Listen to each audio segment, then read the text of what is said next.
और एक बड़ी खबर का रुख कर रहे हैं यहाँ। ओपी राजभर एनडीए में शामिल हो गए हैं। गृह मंत्री अमित शाह ने ट्वीट कर ये जानकारी दी। ओपी राजभर से दिल्ली में मुलाकात हुई, ये ट्वीट किया अमित शाह ने और ओपी राजभर ने एनडीए में आने का फैसला कर लिया है। ओम प्रकाश राजभर का एनडीए परिवार में स्वागत है। उनके आने से यूपी में एनडीए को मजबूती मिलेगी, उत्तर प्रदेश में एनडीए को मजबूती मिलेगी। बड़ा अपडेट आपको दे रहे हैं। आपको बता दें कि पिछले कुछ वक्त से ये सरगर्मियां तेज थी कि क्या एनडीए का कुनबा बढ़ सकता है। तो ये बड़ा अपडेट है आपके टीवी स्क्रीन पर। ओपी राजभर एनडीए का हिस्सा बन गए। गृह मंत्री अमित शाह ने ट्वीट करके इसकी जानकारी दी है। एनडीए में शामिल हो गए ओम प्रकाश राजभर। दिल्ली में मुलाकात हुई ओपी राजभर की केंद्रीय गृह मंत्री अमित शाह से और फिर उसके बाद ट्वीट करके गृह मंत्री ने खुद इस बात की जानकारी दी कि ओपी राजभर एनडीए में शामिल हो गए। उन्होंने कहा कि ओपी राजभर उनकी पार्टी का एनडीए में स्वागत है, यूपी में एनडीए को इससे मजबूती मिलेगी। और हमारे पॉलिटिकल एडिटर अनिल मोर इस खबर पर बने हुए हमारे साथ। अनिल, पिछले कुछ वक्त से ये सरगर्मियां थी कि क्या एनडीए का कुनबा बढ़ने वाला है जल्द। एक बैठक में शामिल होने के लिए चिराग पासवान को भी न्योता दिया गया था इस बैठक का हिस्सा बनने के लिए। और अब ये बड़ी खबर अनिल सामने आई है, ओपी राजभर एनडीए का हिस्सा हो गए हैं। गृह मंत्री ने खुद इस बात की जानकारी दी है। आपके पास क्या अपडेट्स हैं, क्या जानकारी है अनिल, तफसील से बताएं।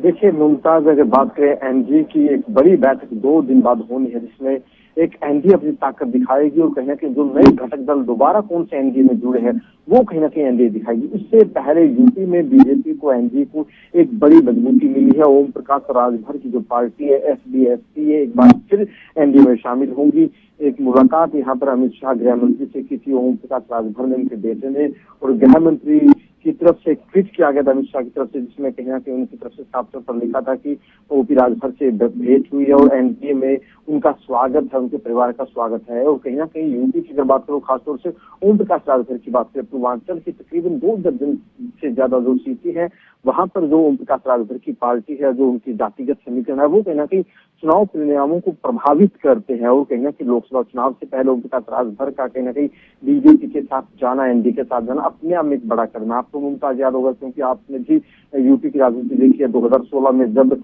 ओम प्रकाश राजभर एनडीए में शामिल हुए थे, अमित शाह से उनकी तब मुलाकात हुई, तब अमित शाह से मुलाकात करने के बाद वो शामिल हुए थे। और 2 साल पहले जब उन्होंने कहीं ना कहीं एनडीए को छोड़ा था तब वो सपा के साथ गए थे। कहीं ना कहीं यूपी में जो विपक्षी दल है, चाहे हम कांग्रेस की बात करें, सपा की बात करें, तमाम विपक्षी दलों के लिए एक बड़ा झटका कह सकते हैं। और जातिगत समीकरणों के लिहाज से जो फैसला लिया गया, क्योंकि देखिए अगले साल लोकसभा चुनाव है, पूर्वांचल की 2 दर्जन से ज्यादा जो विधानसभा सीटें वहां पर जो राजभर है, जो राजभर की पार्टी से जुड़े हुए लोग हैं, कहीं ना कहीं जो मतदाता है वो कहीं ना कहीं चुनाव परिणामों को प्रभावित करते हैं। उससे पहले एनडीए को एक मजबूती यूपी में मिलने जा रही है।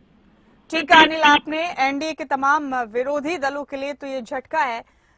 इस दौरान हम सुनेंगे कि ओपी राजभर ने क्या कहा इस बड़े फैसले के बाद।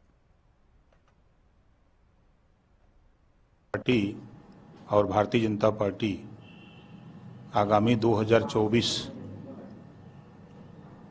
चुनाव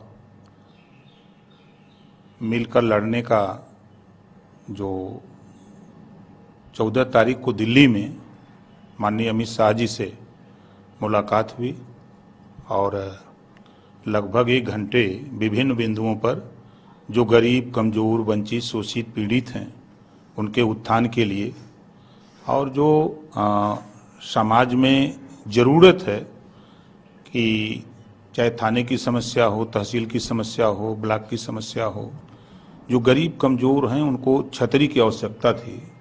इन सब मुद्दों को लेकर के माननीय गृह मंत्री अमित शाह जी से मुलाकात हुई, बात हुई और उन्होंने सहमति जताई और दोनों दल के मिलने से पूरे प्रदेश में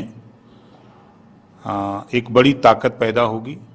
और जो लक्ष्य है देश के प्रधानमंत्री माननीय नरेंद्र मोदी जी का कि गरीबों का उत्थान, कमजोरों का उत्थान, पिछड़े दलित अल्पसंख्यक का उत्थान, जो उनकी सोच है उस सोच को आगे बढ़ाने में बड़ी मदद मिलेगी।